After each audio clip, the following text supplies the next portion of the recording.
Alors certains d'entre vous ont la prétention de dire qu'ils sont multitâches, et c'est le sujet du jour, mais vous n'êtes pas multitâche, je suis désolée de vous l'apprendre. Non, vous ne l'êtes pas, très sincèrement.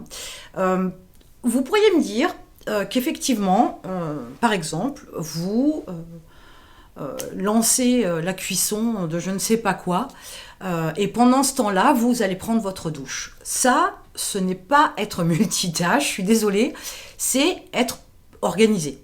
D'accord.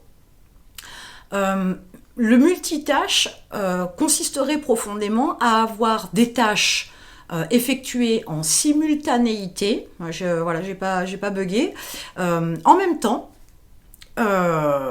sauf que c'est pas possible, vous pouvez pas faire deux choses à la fois. On va prendre un exemple, c'est toujours plus concret. Imaginez-vous que vous êtes donc derrière votre bureau, dans votre entreprise, ou à la maison, peu importe, et vous êtes très concentré sur votre compta. Moi, j'arrive, je vous dis bonjour, et je commence à taper la discute, tranquille, et je vous pose des questions, et je vous demande des réponses un petit peu réfléchies sur un sujet quelconque, j'en sais rien. Sauf que je pourrais m'apercevoir assez rapidement que vous ne me répondez pas du tac au tac. Vous n'êtes pas concentré sur la conversation que nous avons tous les deux. C'est normal, vous êtes concentré sur votre compta. Donc ça veut dire quoi? Ça veut dire que vous ne pouvez pas vous préoccuper de quelque chose sur lequel vous êtes concentré, la compta là par exemple, et avoir une discussion cohérente, logique, et une vraie conversation, un réel échange avec moi en même temps. Surtout si on parle de sujets qui nécessitent réflexion. Alors c'est sûr que si je vous demande ce que vous voulez manger ce soir, vous pourriez potentiellement me répondre, mais pas plus que ça. Donc, vous n'êtes pas multitâche. Donc ça, c'est une prise de conscience à avoir, parce que quand on estime être multitâche, on a tendance à faire beaucoup de choses en même temps, mais aussi on a tendance à faire surchauffer son cerveau. Et c'est là que les erreurs arrivent, voire même les oublis. Donc, considérez que vous n'êtes pas multitâche, c'est un grand pas vers une meilleure organisation de son temps, une meilleure productivité, une meilleure efficacité. Le multitâche, ça vous oblige, comme je vous disais, à faire surchauffer votre cerveau pour pouvoir vous préoccuper de tout un tas de choses à la fois. Pour votre entreprise, quand vous démarrez beaucoup d'actions, de tâches du moins, et que vous n'allez pas jusqu'au bout, il y a plein de choses qui ne sont pas terminées. Si elles ne sont pas terminées, ces tâches-là, elles n'ont pas les résultats escomptés. Du coup, pas de résultat. Je ne peux pas vous le dire autrement. Donc, comprenez que si vous restez avec cette approche où vous estimez être multitâche, je vous le dis, ça ne le fait pas. Même un ordinateur ne l'est pas foncièrement. En fait, on a l'impression qu'il y a une simultanéité, on ouvre un programme, on en ferme un autre, etc. Sauf que ça va tellement vite dans les processeurs, etc., qu'on a l'impression que ça se fait en même temps. Sauf que non. D'accord. Donc, il faut vraiment la baisser d'un cran et se détendre avec ça, parce que vous n'êtes franchement pas multitâche. Mais ce n'est pas grave, c'est pas une tare. Enfin, être multitâche, c'est censé représenter quelqu'un de Superman, machin, des super pouvoirs. Non, non, non, non, non. Comprendre qu'on n'est pas multitâche, accepter ça, c'est aussi prendre conscience de la qualité des actions qu'on peut avoir et des résultats qui peuvent en découler, mais aussi une approche de la gestion du temps qui va être nettement plus efficace, parce qu'on va se concentrer aussi sur les choses importantes. Je vous rappelle le principe de loi de Pareto, la vite fait bien fait, 20% de vos actions produisent 80% des résultats dans votre entreprise. D'accord? Donc ça vous donne déjà une idée. Le multitâche, en faisant surchauffer votre cerveau, qu'est-ce qui se passe? C'est qu'à un moment donné, vous êtes épuisé, ça va impacter sur la qualité de la concentration que vous allez avoir, et si la concentration n'y est plus, ou en baisse, la performance qui en découle va aussi diminuer, voire s'appauvrir largement. Du coup, faire quelque chose où l'efficacité n'est pas là, parce qu'il y a un manque de concentration, avec des performances donc au final réduites, donnera des résultats mauvais à votre entreprise. Donc c'est une perte de temps, et là aussi il faut être clair, parce qu'il faudrait le refaire, qualitativement parlant, à un niveau supérieur, pour que vous puissiez effectivement avoir les résultats escomptés. Dans ce cas-là, vous serez efficace et productif, sinon vous ne l'êtes pas, très clairement. Mais donc, Tout ça, ce ne sont que des exemples, ça veut dire aussi que vous allez faire augmenter votre stress, voire même de l'anxiété. Dans cette approche du multitâche, on a ce mode de fonctionnement où on va vite, pas forcément bien, hein, on va vite, on se préoccupe de beaucoup de choses, tac, tac, tac, tac, tac, tac, tac, tac, tac, tac, mais ça vous met sous tension, ça. Et quand vous n'arrivez pas à finir, vous dites que vous manquez de temps. Et quand vous le finissez, vous êtes super content, sauf que vous êtes mis 20 points supplémentaires sur la to-do list. Parce que vous pensez que vous êtes super efficace et multitâche. Une fois de plus, arrêtez, ralentissez. Vous verrez vraiment une différence notable en ayant une approche non multitâche, mais plutôt monotâche. Ce stress et cette anxiété, une fois de plus, ça détériore la qualité du travail. Ça détériore vos qualités de communication. Ça empiète aussi très clairement sur votre capacité à être résilient, à être patient. Et ça, c'est négatif pour votre entreprise. Donc plus vous serez dans cette approche à vous dire, vous répétez que vous êtes multitâche, machin, vous pouvez tout faire à la fois. Non, vous ne pouvez pas tout faire à la fois et sûrement pas bien. En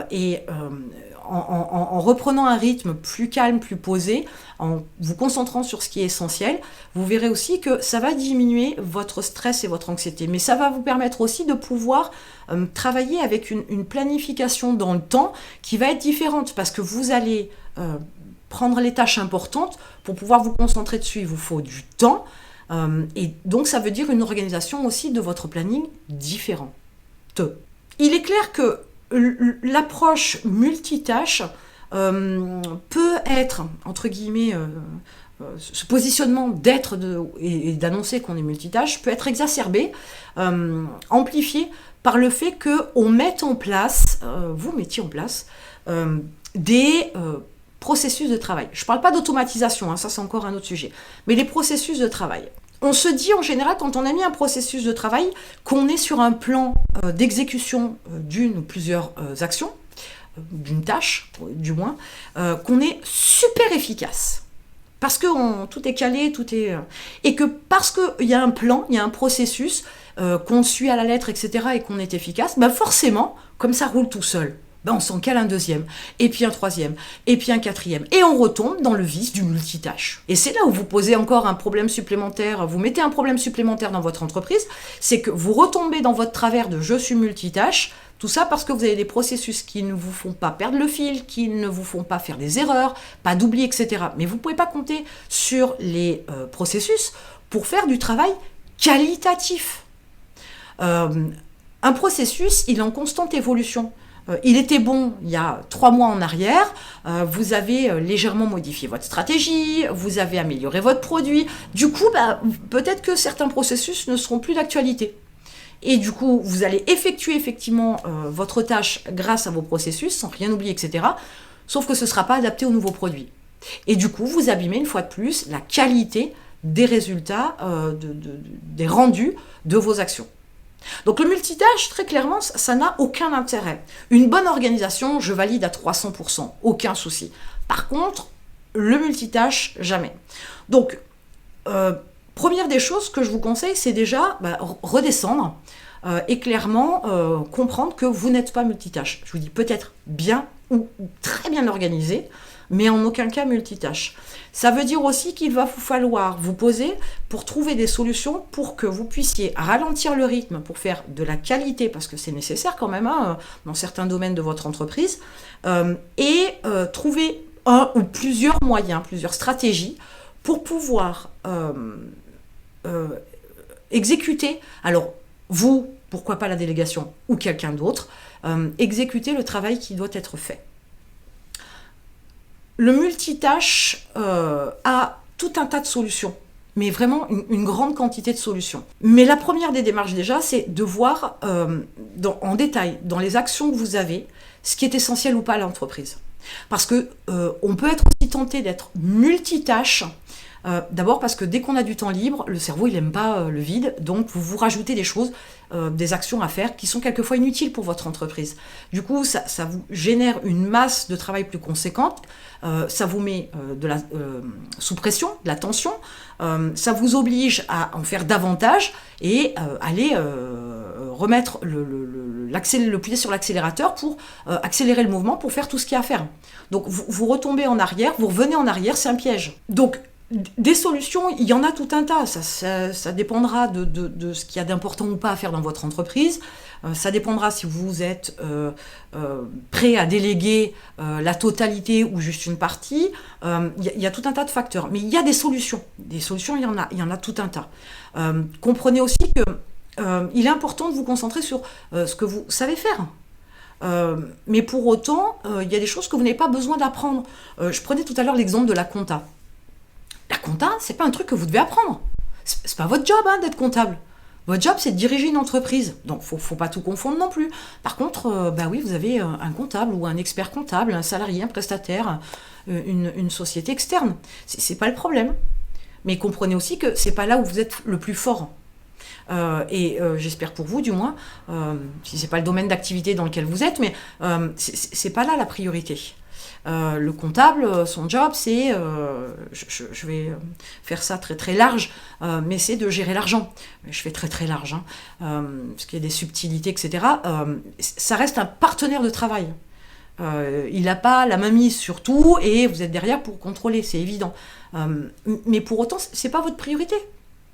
Votre priorité, c'est de gérer l'entreprise, c'est de définir un chemin, c'est d'embarquer votre équipe avec vous, c'est de planifier l'évolution ou la création de produits, etc.